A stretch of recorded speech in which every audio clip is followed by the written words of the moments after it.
శ్రీ విష్ణు రూపాయ నమశివాయ. మనం ఛానల్ మొదలుపెట్టిన కొత్తల్లో రజస్వల అయితే ఎందుకు దూరంగా ఉండాలి అంటూ దాని వెనకాల రీజనింగ్ అదంతా చెప్తూ ఒక వీడియో చేశాను చాలా సంవత్సరాల క్రితం. ఆ వీడియోలో నేను మాట చెప్పా, ఏమిటంటే రజస్వల సమయంలో ఈ ఔషధీ గుణం ఉన్న మొక్కలు ఉంటాయి కదా, తులసి అలాంటివి, వాటిని ముట్టుకోకండి, ముట్టుకుంటే కనుక ఆరా తగ్గిపోతుంది, శక్తి తగ్గిపోతుంది అని. ఆ తరువాత ఒక అమ్మాయి నాకు ఒక మెయిల్ చేసింది, అందులో ఒక వీడియో పెట్టి.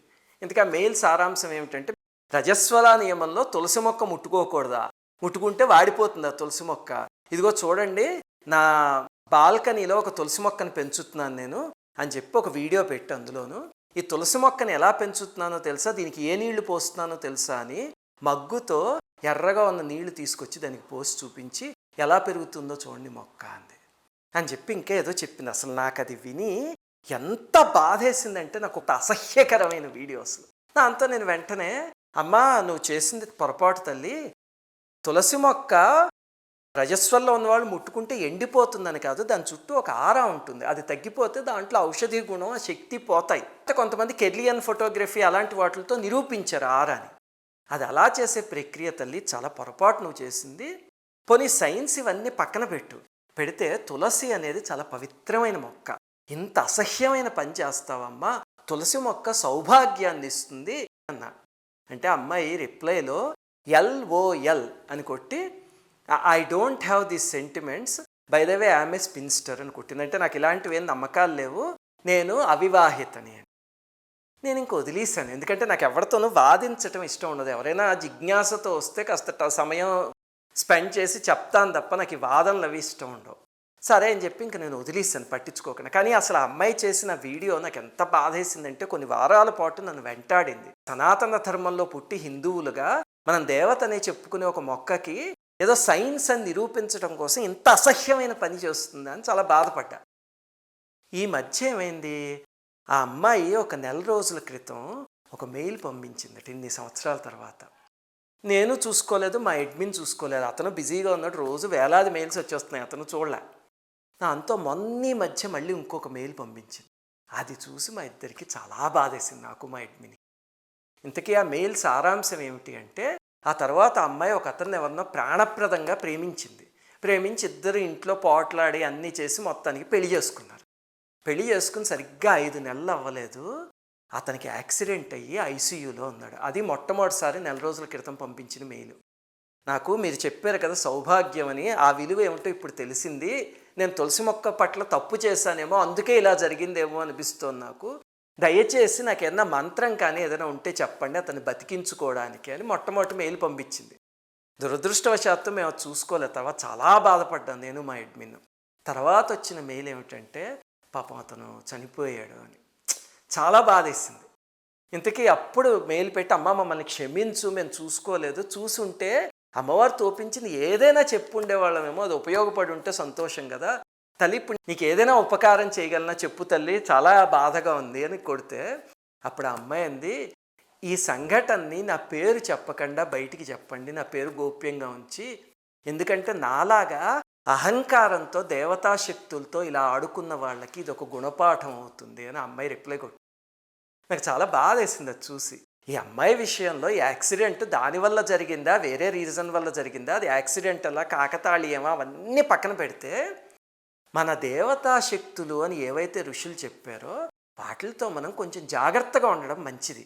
అంతేకాని అహంకారంతో ఇలాంటి పనులు ఎప్పుడూ చేయకూడదు. తులసి విషయంలో పురాణంలో ఏం చెప్పారంటే, మహర్షులు తులసిని ఏ రకంగా బాధించినా కృష్ణ పరమాత్మ ఆగ్రహానికి గురవుతారు, అంత ప్రేమ తులసి అంటే కృష్ణ పరమాత్మకి అని చెప్పారు. అందువల్ల ఎప్పుడూ అలా చేయకండి. మరి తులసిని బాధ పెట్టకుండా ఆదరణతో చూసుకోవాలంటే ఎలాగండి, దానికి 8 నియమాలు ఉన్నాయి. ఆ 8 ఏమిటి అనేది వీడియోలో చెప్తాం. మనం అందులో చాలా తప్పులు ప్రతిరోజు చేస్తూ ఉంటాం తులసి మొక్కను పెంచుకున్నా సరే. అందులో మొట్టమొదటి నియమం ఏమిటి అంటే, తులసి మొక్కని ఎప్పుడు అది అనకూడదు, ఎప్పుడు అనకూడదు. తులసమ్మ అనాలి, తులసి మాత అనాలి, తులసి అనాలి తప్ప మనం మామూలుగా రే అది తీసుకురా అంట అలా అది అని పొరపాటున కూడా అనకూడదు తులసమ్మని ఎప్పుడు. రెండవది ఏమిటంటే, స్నానం చేయకుండా ఎప్పుడు తులసిని కోయకూడదు. ఇంకా మూడో నియమం ఏమిటంటే, తులసి కోస్తున్నప్పుడు ఒక శ్లోకం చదవాలి, అంతేకాని ఇష్టం వచ్చినట్టు కోసేయకూడదు. ఆ శ్లోకం ఏమిటంటే, తులస్యమృత జన్మతే సదాత్వం కేశవప్రియ కేశవార్ధే చినోమిత్వాం వరదా భవశోభనే. అంటే తల్లి, నువ్వు అమృతంతో పాటు పుట్టావు. కేశవుడికి, శ్రీకృష్ణుడికి నువ్వంటే చాలా ప్రీతి. కానీ ఇప్పుడు నేను భగవంతుడి పూజ కోసం కోస్తున్నాను, నన్ను కాపాడు తల్లి అని ఈ శ్లోకం చదువుతూ తులసిని కొయ్యాలి.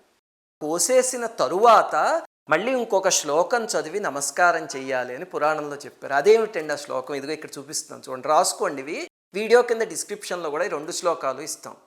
చయనోద్భవ దుఃఖం యః దేవీతే హృది వర్తతే క్షమస్వమాం జగన్మాత తులసిత్వాం నమామ్యహం. ఇది ఆ 2వ శ్లోకం. అంటే తల్లి, నిన్ను కోసినప్పుడు గాయపరిచి ఉంటాను, నన్ను క్షమించు తల్లి అని. ఇంకా 4వ నియమం ఏమిటంటే తులసిని ఎప్పుడు కోయకూడదు అంటే పూర్ణిమ రోజు, అమావాస్య రోజు, ద్వాదశి రోజు, ఆదివారం, శుక్రవారం, సంక్రమణం అప్పుడు, మధ్యాహ్నాలు, రాత్రుల్లో, అశౌచం ఉన్నప్పుడు, ఈ సమయాల్లో ఎప్పుడు కోయకూడదట. కోస్తే హరి మస్తకం మీద రక్తం వచ్చేలా కొట్టినట్టు అని పురాణంలో చెప్పారు. ఇంకా చాలా దారుణంగా చెప్పారు. అసలు ఆ మాటలు మనం నోటితో అనలేము. అందుకని పొరపాటును కూడా ఈ సమయాల్లో కోయకండి. అలాగే ద్వాదశి రోజు అయితే అసలు పొరపాటును కూడా కోయకూడదని పురాణంలో మరీ మరీ చెప్పారు. అలా కోస్తేట ఆయుక్షీణం అవుతుంది, అలాగనే వాళ్ళ సంపదలన్నీ క్షీణించిపోతాయి అని చెప్పారు. అందుకని ద్వాదశి రోజు మాత్రం ఎప్పుడు కోయకండి. ఇంకా 5వ నియమం ఏమిటంటే తులసిని ఎప్పుడు గోళ్లతో కోయకూడదట, గాయపడేలాగా. వేళ్లతో చక్కగా మృదువులుగా కొయ్యాలి, కానీ గోళ్లతో లేకపోతే కత్తిర్లతోనూ మనం ఇలాంటి మోడర్న్ పనులు చేస్తూ ఉంటాం బ్లేడులతో, అలా పొరపాటును కూడా చేయకూడదు. ఇంకా 6వది ఏమిటంటే తులసి మాతకి మనం ప్రదక్షిణం చేస్తాం కదా, చేసేటప్పుడు ఎప్పుడు తులసి నీడని తొక్కకూడదు, దాటకూడదు. ఎండలా పడుతూ ఉంటే తులసి మొక్క నీడ అటు పడుతుంది అనుకోండి, మనం తులసి కోట చుట్టూ ప్రదక్షిణాలు చేస్తాం, అలా చేయకూడదు. నీడతో కలిపి అలా చేయాలి తప్ప ఇక్కడ చేయకూడదు. అదొక ముఖ్యమైన నియమం. 7వది ఏమిటంటే చెప్పులు వేసుకుని ఉన్నప్పుడు ఎప్పుడు తులసి మొక్కని పొరపాటును కూడా తాకకూడదు.